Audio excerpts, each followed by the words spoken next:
wabarakatuh. Hari ini tanggal 3 April 2019 bertepatan dengan 27 Rajab. Umat muslim memperingati hari Isra Mi'raj Nabi Muhammad SAW. Peristiwa maha dahsyat yang menjadi titik tolak perubahan sejarah Islam. Peristiwa ini terjadi pada abad ke-7 atau sekitar 1400 tahun silam. Peristiwa maha hebat dari tanah Arab yang jauh lebih mengagumkan dari satelit ataupun Sputnik dan benda-benda langit lainnya. Sebuah peristiwa perjalanan yang dialami Muhammad SAW tidak saja menembus ruang angkasa di sekitar bulan, bahkan sudah meluncur ke ufuk yang tertinggi melalui sistem planet. Menerobos ruang langit yang luas, berlanjut terus ke gugusan bintang Bima Sakti, meningkat kemudian mengarungi semesta alam hingga sampai di ruang yang dibatasi oleh ruang yang tak terbatas. Kemudian sampailah Rasulullah Muhammad SAW di sebuah tempat yang disebut Al-Quran dengan Sidratul Muntaha, sebuah ruang yang mutlak yang dinamakan Maha Ruang. Ruang inilah yang dilukiskan Al-Quran. Dan dia Muhammad di ufuk yang tertinggi. Al-Quran Surah An-Najm ayat 7. Perjalanan Isra Mi'raj bukan perjalanan biasa, butuh persiapan fisik dan jiwa yang sempurna. Maka sebelum diberangkatkan, malam itu Nabi Muhammad SAW berada di Hijr Ismail dekat Ka'bah Al-Musyarrafah. Saat itu beliau berbaring di antara paman beliau Hamzah bin Abdul Muthalib dan sepupunya Ja'far bin Abi Thalib. Tiba-tiba malaikat Jibril, Mikail dan Israfil menghampiri beliau, lalu membawa beliau ke arah sumur Zamzam. Di sumur Zamzam, para malaikat itu merebahkan tubuh Rasulullah SAW. Lalu malaikat Jibril alaihi salam membelah dada Rasul sampai ke bawah perut. Malaikat Jibril berkata kepada Mikail, "Ambilkan nampan dengan air Zamzam agar aku bersihkan hatinya dan aku lapangkan dadanya." Jibril alaihi salam mengeluarkan hati Rasul SAW yang mulia, lalu menyucinya 3 kali. Kemudian didatangkan satu nampan emas dipenuhi hikmah dan keimanan, lalu dituangkan ke dalam hati beliau. Maka penuhlah hati itu dengan kesabaran, keyakinan, ilmu dan kepasrahan penuh kepada Allah Subhanahu wa taala. Kemudian ditutup kembali oleh Jibril alaihi salam. Entah apa jadinya jika bekal ini tidak diberikan pada Rasul sallallahu alaihi wasallam sebelum perjalanan. Perjalanan ini benar-benar harus mengandalkan hati, keimanan sempurna, tak ada keraguan sedikit pun. Karena perjalanan yang tidak biasa dinalar oleh akal manusia. Perjalanan Isra Mi'raj pun harus menghadirkan hati di atas segalanya. Maka perjalanan pun dimulai. Perjalanan ini dicatat dalam berbagai riwayat. 16 sahabat mulia meriwayatkan perjalanan agung Nabi SAW. Salah satunya penuturan Rasul SAW yang diriwayatkan oleh Muslim dan Nasa'i dari sahabat Anas bin Malik radhiyallahu anhu bahwa Rasulullah SAW bersabda, "Aku diberi buruk, seekor hewan yang lebih tinggi dari keledai dan lebih rendah dari bagal. Langkah hewan itu sejauh mata memandang. Aku menungganginya dan Jibril alaihi salam mendampingiku. Aku pun pergi. Di sebuah tempat Jibril berkata, 'Turunlah, salatlah di sini.' Aku pun turun dan melakukan salat. Setelah itu Jibril berkata, 'Tahukah di mana engkau tadi salat? Engkau tadi salat di Taibah atau Madinah. Di sanalah tempat hijrahmu nanti.' Setelah melanjutkan perjalanan, Jibril berkata, 'Turunlah di sini dan sholatlah.' Aku pun melaksanakan permintaannya. Setelah itu Jibril berkata, 'Tahukah di mana engkau tadi sholat?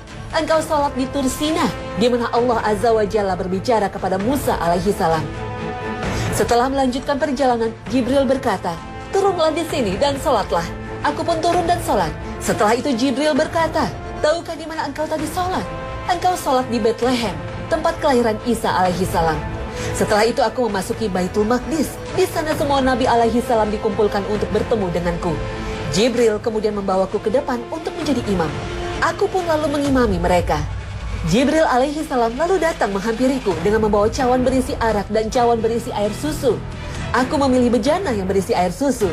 Jibril kemudian berkata, 'Engkau telah memilih yang sesuai fitrah.' Kemudian Jibril naik bersamaku ke langit pertama dan Jibril meminta dibukakan pintu langit. Maka dikatakan kepadanya, 'Siapa engkau?' Dia menjawab, 'Aku Jibril.' Dikatakan lagi, 'Siapa yang bersamamu?' Dia menjawab, 'Muhammad.' Penjaga langit bertanya lagi, 'Apakah dia telah diutus?'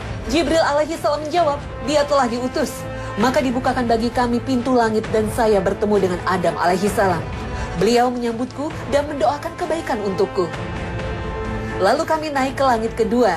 Lalu Jibril alaihi salam meminta dibukakan pintu. Maka dikatakan kepadanya, siapa engkau? Dia menjawab, Jibril. Dikatakan lagi, siapa yang bersamamu? Dia menjawab, Muhammad. Dikatakan, apakah dia telah diutus? Jibril menjawab, dia telah diutus. Maka dibukakan bagi kami pintu langit kedua, dan saya bertemu dengan Nabi Isa bin Maryam dan Yahya bin Zakaria salawatullahi alaihimah. Beliau berdua menyambutku dan mendoakan kebaikan untukku. Kemudian Jibril naik bersamaku ke langit ketiga dan Jibril meminta dibukakan pintu. Maka dikatakan kepadanya, siapa engkau? Dia menjawab, Jibril. Dikatakan lagi, siapa yang bersamamu? Dia menjawab, Muhammad. Dikatakan, apakah dia telah diutus? Dia menjawab, dia telah diutus. Maka dibukakan bagi kami pintu langit ketiga. Dan aku bertemu dengan Yusuf alaihi salam. Beliau telah diberi separuh dari ketampanan. Beliau menyambutku dan mendoakan kebaikan untukku. Kemudian Jibril naik bersamaku ke langit keempat. Dan Jibril meminta dibukakan pintu. Maka dikatakan kepadanya, siapa engkau? Dia menjawab, Jibril. Dikatakan lagi, siapa yang bersamamu? Dia menjawab, Muhammad. Penjaga langit itu kembali bertanya, apakah dia telah diutus? Jibril menjawab, dia telah diutus. Maka dibukakan bagi kami pintu langit keempat, dan aku bertemu dengan Idris alaihi salam. Beliau menyambutku dan mendoakan kebaikan untukku. Allah berfirman, dan kami telah mengangkatnya ke martabat yang tinggi. Al-Quran Surah Maryam ayat 57. Kemudian Jibril naik bersamaku ke langit kelima, dan Jibril meminta dibukakan pintu. Maka dikatakan kepadanya, siapa engkau? Dia menjawab, Jibril. Dikatakan lagi, siapa yang bersamamu? Dia menjawab, Muhammad. Dikatakan lagi, apakah dia telah diutus? Dia menjawab, dia telah diutus. Maka dibukakan bagi kami pintu langit kelima, dan aku bertemu dengan Harun alaihi salam. Beliau menyambutku dan mendoakan kebaikan untukku. Kemudian Jibril naik bersamaku ke langit ke-6 dan Jibril meminta dibukakan pintu. Maka dikatakan kepadanya, siapa engkau? Dia menjawab, Jibril. Dikatakan lagi, siapa yang bersamamu? Dia menjawab, Muhammad. Dikatakan, apakah dia telah diutus? Dia menjawab, dia telah diutus. Maka dibukakan bagi kami pintu langit dan aku bertemu dengan Musa alaihi salam. Beliau menyambutku dan mendoakan kebaikan untukku. Kemudian Jibril naik bersamaku ke langit ke-7 dan Jibril meminta dibukakan pintu.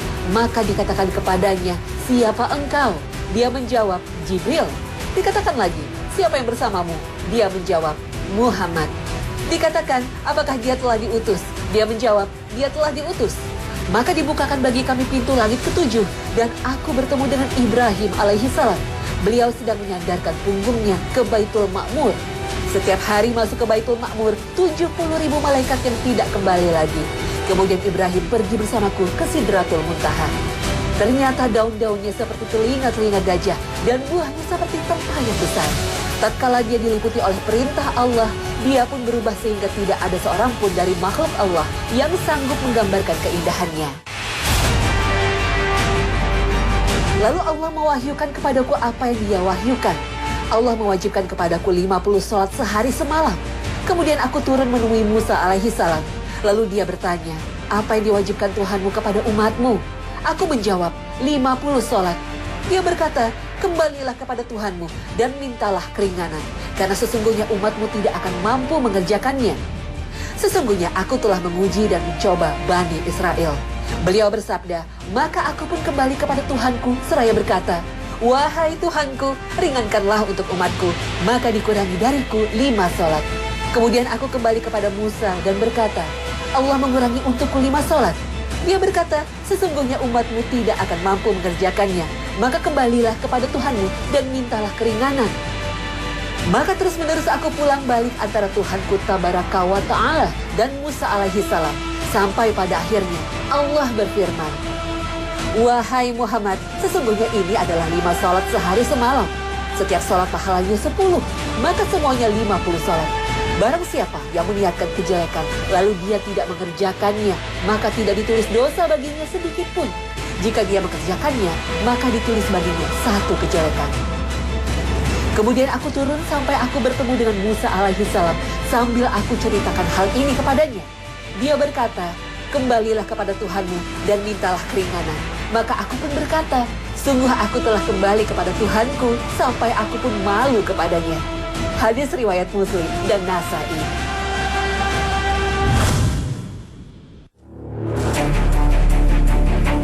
Pemirsa Hasanah, peristiwa perjalanan maha dahsyat ini dialami Rasul Muhammad SAW di saat jiwanya berada pada titik nadir, saat kepedihan menerpanya bertubi-tubi.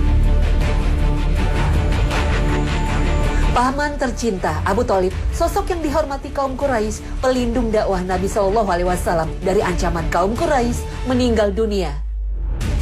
Beberapa waktu kemudian, sang istri tercinta tempat ia berkeluh kesah atau Hira, wanita suci yang menyerahkan segala jiwa dan hartanya yang berlimpah untuk perjuangan dakwah Islam, Khadijah binti Khuwailid radhiyallahu anha, meninggal dunia. Dua sandaran utama Rasul SAW telah tiada. Rasul semakin dilecehkan kaumnya. Maka Rasul berangkat keluar Mekah, berharap ada orang-orang di luar sana yang sudi menerima dakwahnya dan mau melindungi dirinya dari musuh-musuhnya. Maka Nabi pun pergi menuju jauh dari harapan. Rasul disambut dengan lemparan batu penduduk Taif. Bahkan anak-anak pun turut melemparinya, hingga Rasul SAW terluka parah. Hanya ditemani oleh Zaid bin Harithah, Rasul kemudian berjalan tanpa arah sambil menggenggam kepedihan dan kesedihan. Sebuah riwayat sampai menyebutkan saat itu Rasul SAW berjalan seperti tak sadarkan diri. Sebagai manusia, kondisi Rasulullah SAW nyaris putus asa. Kondisi Nabi SAW benar-benar berada pada titik nadir, benar-benar membutuhkan motivasi yang jauh lebih besar dan lebih tinggi untuk melanjutkan misinya, mengemban risalah Allah Subhanahu wa Ta'ala. Saat itulah Allah Subhanahu wa Ta'ala menghiburnya dengan hiburan yang tak tanggung-tanggung. Allah Subhanahu wa Ta'ala memperjalankan Rasul SAW dari Mekah menuju Masjid Al-Aqsa, kiblat pertama kaum muslim di Palestina. Dipertemukan dengan para nabi dan menjadi imam sholat para nabi. Inilah perjalanan Isra. Maha suci Allah yang telah memperjalankan hambanya pada suatu malam dari Al-Masjidil Haram ke Al-Masjidil Aqsa yang telah kami berkahi sekelilingnya, agar kami perlihatkan kepadanya sebagian dari tanda-tanda kebesaran kami. Sesungguhnya dia adalah maha mendengar lagi maha melihat. Al-Quran Surah Al-Isra ayat 1. Perjalanan pun berlanjut menuju angkasa menembus langit, bertemu dengan para penduduk langit, menyaksikan ibadahnya para penduduk langit, dipertemukan dengan Rasul-Rasul Allah terdahulu, sehingga mendapatkan kekuatan, motivasi, support dari para Rasul, hingga perjalanannya berakhir di Sidratul Muntaha, di langit ketujuh. Melihat surga dan neraka, dan akhirnya bertemu dengan Allah Subhanahu wa Ta'ala, mendapat perintah salat 5 waktu. Inilah bekal utama yang diberikan Allah Subhanahu wa Ta'ala. Rasul Muhammad SAW tak perlu lagi berlindung di bawah perlindungan pamannya, Abu Thalib, atau kasih sayang sang istri, Khadijah radhiyallahu anha. Disinilah Allah Subhanahu wa Ta'ala menempa Rasulnya agar berdiri di atas kaki sendiri dan hanya menyandarkan segala perjuangan dan keluh kesahnya kepada Zat yang Maha Agung, hanya kepada Allah Subhanahu wa Ta'ala. Wallahu a'lam.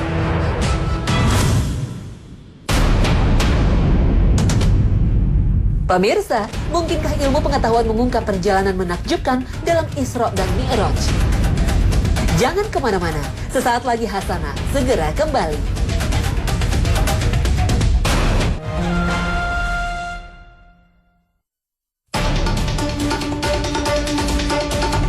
Pemirsa Hasanah, perjalanan Mi'raj Nabi SAW benar-benar perjalanan lintas dimensi yang tak bisa dibuktikan secara nalar. Hingga kini, ilmu pengetahuan bahkan belum mampu membuktikan peristiwa maha dahsyat ini dan tetap akan menjadi misteri yang tak bisa dipecahkan ilmu pengetahuan modern. Ada beberapa hal menarik di sini. Pertama, jarak perjalanan dalam Isra dan Mi'raj yang melampaui hitungan-hitungan teori kecepatan. Kecepatan cahaya saja yang sampai kini masih dianggap sebagai materi paling cepat di alam semesta ini masih tidak bisa menjelaskan mengenai Isra dan Mi'raj. Jika Nabi Muhammad melakukan perjalanan Isra dan Mi'raj dengan kendaraan atau buruk menggunakan kecepatan cahaya sekalipun, tidak akan mampu melakukannya dalam satu malam karena jarak yang ditempuh kurang lebih miliaran tahun cahaya. Lalu apabila buruk itu melebihi kecepatan cahaya, tetap saja sulit diterima akal karena dengan kecepatan itu, tekanan yang akan dirasakan oleh manusia akan menghancurkan tubuhnya. Semakin cepat suatu materi, maka tekanannya pun akan semakin berat. Contohnya, bila kita mengendari mobil F1, pasti tubuh kita akan merasakan tekanan hebat, bahkan bisa menghancurkan saraf-saraf bila tidak kuat menerimanya. Itu baru kecepatan mobil yang belum bisa dibandingkan dengan kecepatan cahaya. Bila kecepatan semacam ini saja bisa berdampak buruk bagi tubuh, apalagi sesuatu yang bergerak melebihi kecepatan cahaya. Itu sebabnya saat kabar peristiwa Isra dan Mi'raj sampai ke telinga kaum musyrik, kota Mekah gempar. Kabar ini menjadi bahan tertawaan kaum musyrik. Mereka menjadikannya bahan untuk menjatuhkan wibawa Rasul Muhammad SAW. Tidak masuk akal. Muhammad telah kehilangan akal sehatnya dan masih banyak lagi kata-kata keji dilontarkan pada Rasul SAW. Hati dan keimanan. Maka dengan itu peristiwa Isra dan Mi'raj menemukan maknanya sebagai bentuk keimanan kita kepada Rasul SAW yang merupakan rukun iman dan menjadi syarat sahnya keimanan seorang mukmin. Wallahu a'lam.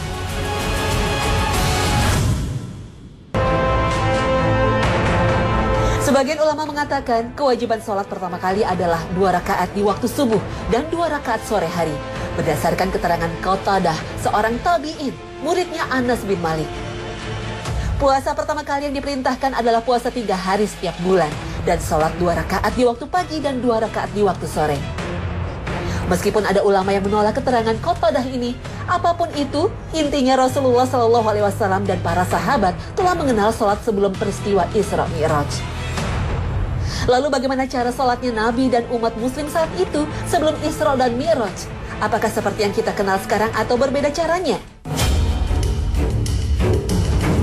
Tentang bagaimana cara sholat Nabi SAW dan kaum mukmin sebelum peristiwa Isra dan Mi'raj, seorang ulama kontemporer mengungkapkan bahwa Rasulullah SAW telah melaksanakan sholat sebelum peristiwa Isra Mi'raj di pagi dan sore hari.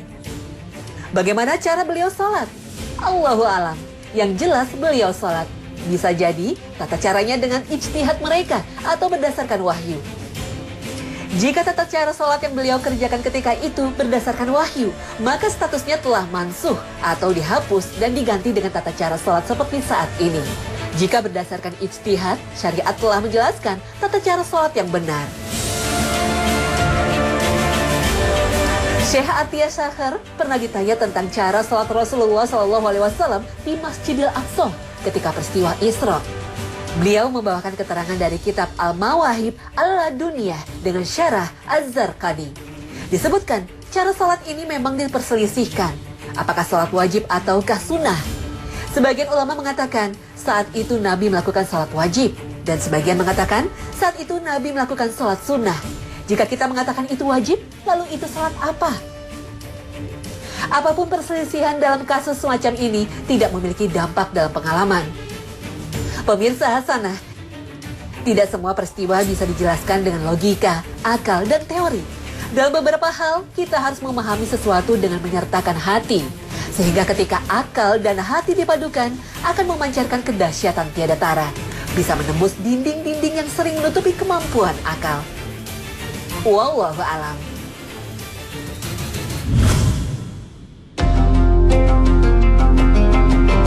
Pemirsa Hasanah, pada malam Isra Mi'raj, ada suatu kalimat yang diajarkan oleh Nabi Ibrahim alaihissalam pada Nabi kita Muhammad SAW yang hendaknya kita amalkan. Kalimat apakah itu? Abu Ayyub Al-Ansari radhiyallahu anhu menuturkan, Rasulullah SAW pada malam Isra pernah melewati Nabi Ibrahim alaihissalam. Nabi Ibrahim ketika itu bertanya pada malaikat Jibril, "Siapa yang bersamamu wahai Jibril?" Jibril menjawab, "Dia Muhammad."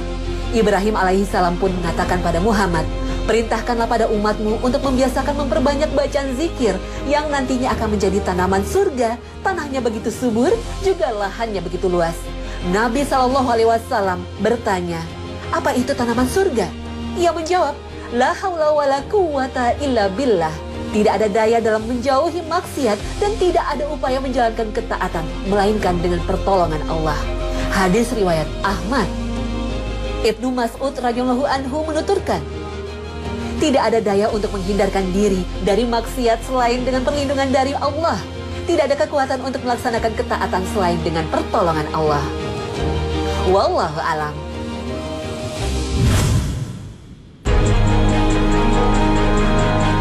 Pemirsa, buruk tunggangan yang dikendarai Nabi dalam Isra Mi'raj sering digambarkan sebagai binatang seperti kuda bersayap, tapi berkepala wanita cantik, seperti binatang-binatang mitos.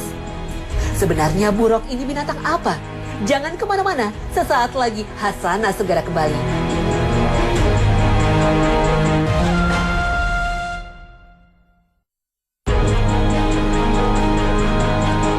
Pemirsa Hasanah, perjalanan Nabi Shallallahu Alaihi Wasallam dari Mekah ke Baitul Maqdis menggunakan kendaraan yang disebut dengan buruk. Tunggangan ini memiliki kecepatan bergerak yang luar biasa, bisa melesat dengan kecepatan seperti kilat. Makhluk ini disebut buruk. Banyak orang menggambarkan buruk dengan gambaran yang bermacam-macam. Yang paling terkenal di masyarakat, buruk digambarkan sebagai kuda putih dengan dua sayap dan kepalanya berwujud wanita yang sangat cantik. Entah dari mana sumber penggambaran ini berasal. Lukisan makhluk dengan ciri seperti itu juga sering kita dapatkan dan biasanya dikasih nama buruk. Gambaran itu bahkan divisualkan dalam bentuk patung, boneka, atau kostum yang dirangkai dengan upacara adat atau peringatan-peringatan. Seperti di sebuah daerah dikenal istilah tabui. Tradisi yang diadakan di awal Muharram itu selalu menyertakan simbol buruk, berupa patung dari kayu dan rotan.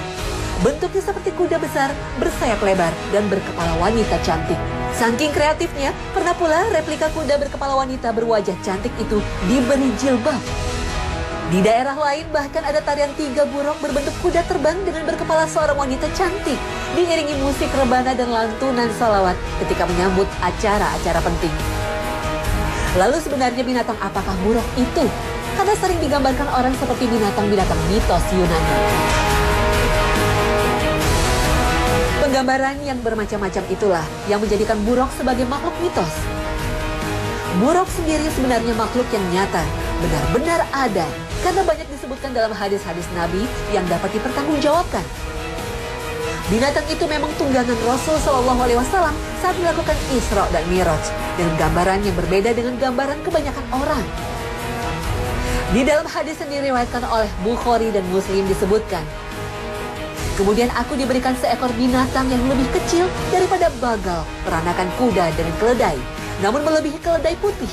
Al-Jarud mengatakan kepadanya, itu adalah buruk, wahai Abu Hamzah. Anas mengatakan, betul, dia binatang itu meletakkan langkahnya sejauh pandangan mata.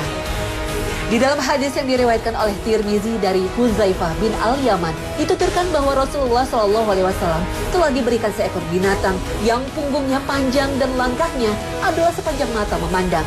Mereka berdua, Rasulullah SAW dan Jibril alaihissalam, tidaklah terpisahkan di atas punggung buruk sehingga mereka menyaksikan surga dan neraka. Kemudian mereka berdua kembali pulang ke tempat semula ketika berangkat.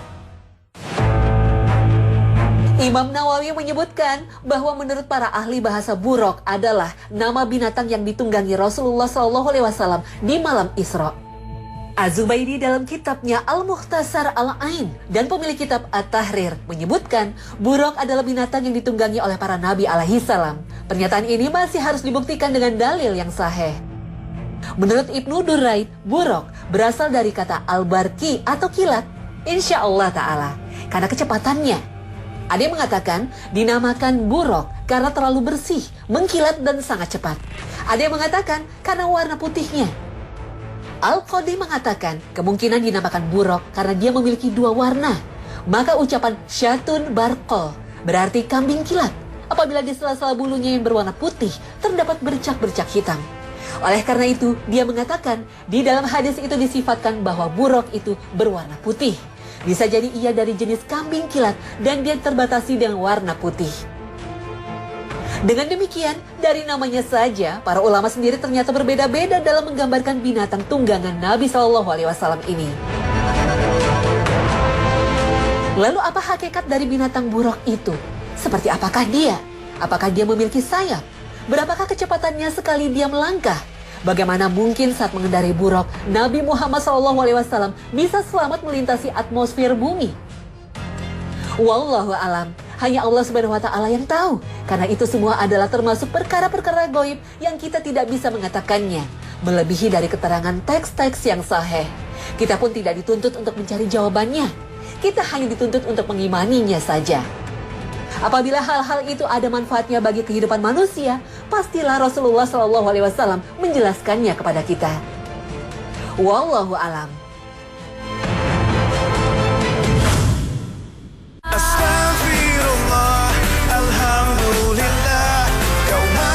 Nah pemirsa, sampai di sini akhir perjumpaan kita hari ini. Semoga Allah Subhanahu wa Ta'ala senantiasa memberikan hidayah dan taufiknya kepada kita. Amin ya Rabbal Alamin. Terima kasih atas perhatian Anda. Wassalamualaikum warahmatullahi wabarakatuh. Alhamdulillah, kau masih beri hambamu kesempatan.